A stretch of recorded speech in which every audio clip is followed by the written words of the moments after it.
So far we have been creating a Django project and a Django app, and we started to create the view for that specific app.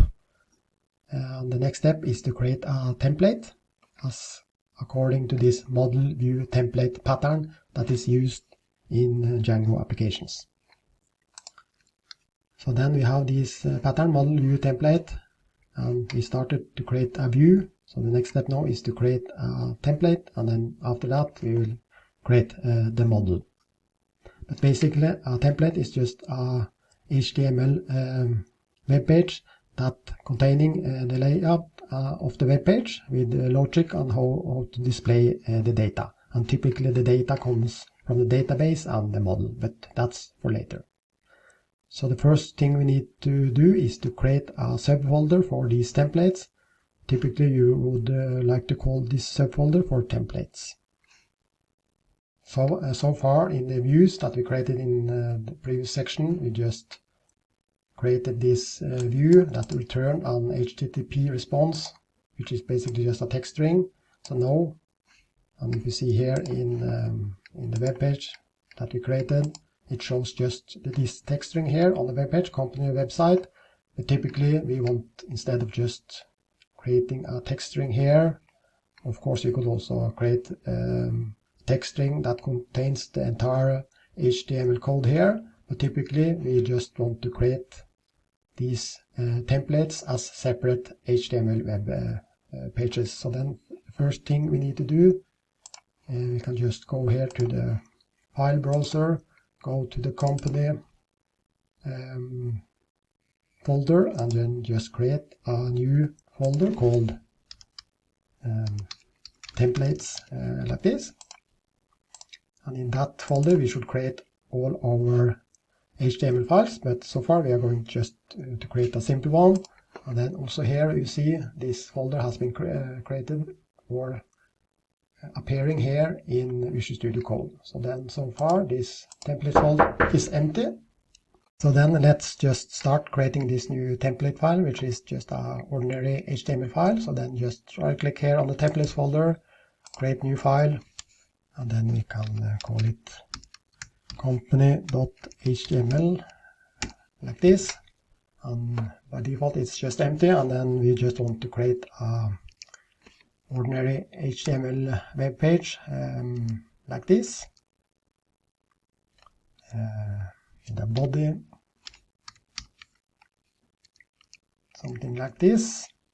So then we have the doc type, make sure that this is a HTML file. We have the HTML tag start and stop, and then we have the body start, and then of course we need to also have a body end, like this. You can also have a head section here, something like this, where we basically have a title here, company page, and then here we have the body with a header one saying company page, and then just a welcome message, welcome to the company page, something like this. So basically that's the template, and the file is called company.html, and it's basically so far it's just a pure HTML web page. And now, instead of just using company website here in our view, we can change it. So basically I can just make a copy of this one here, and the old, I can call this company old, so now we are not using this one anymore, but this new one.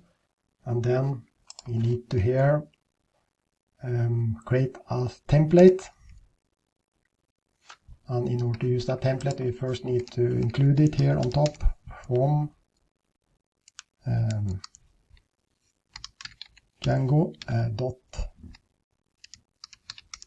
template import loader like this. So this is the necessary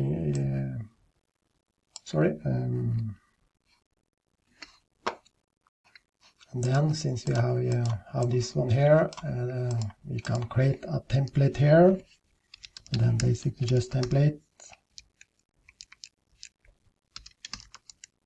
equals to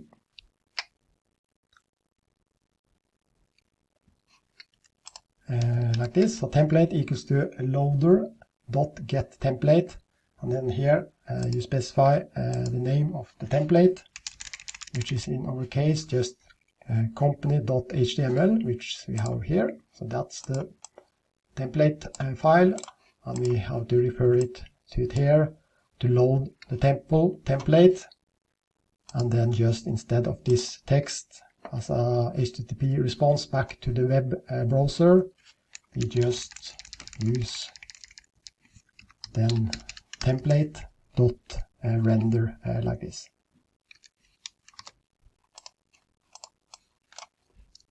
That's basically what you need to do. So then this is the old one, and this is the new updated view that are linking to this company.html template that we have created here. And then when we try to run this now, this is the base path, and then /company, we get this error message. So there's still something that we need to do in order to make this happen. The first thing we need to do is to go into the settings file that we have here in our project folder. And somewhere here we have an overview of installed apps. And here we just need to add our app, which is in our case, it's just company. Like this. So that's one step. We need to include the company app in installed apps section in the settings.py file. And then now when we refresh this web page, we see it is working. So we have company page, welcome to the company page, and then we also have the title here, company page. All this is created in this company.html file, which you have here. You can also see we can change it here, company page, welcome to company page. We can hello, welcome to the company page or something, save it, and click refresh here, and then you see it's updated. So that's our Django application, where we was first creating the view, or the order to create it. First, of course, you could create the template, in this case company.html, which is a pure HTML page, and then we need to create the view in the views.py file, and that handle the request from the web browser. And then here we create a template and then return that template as an HTTP response back to the web browser. And this response is basically this company.html file like this.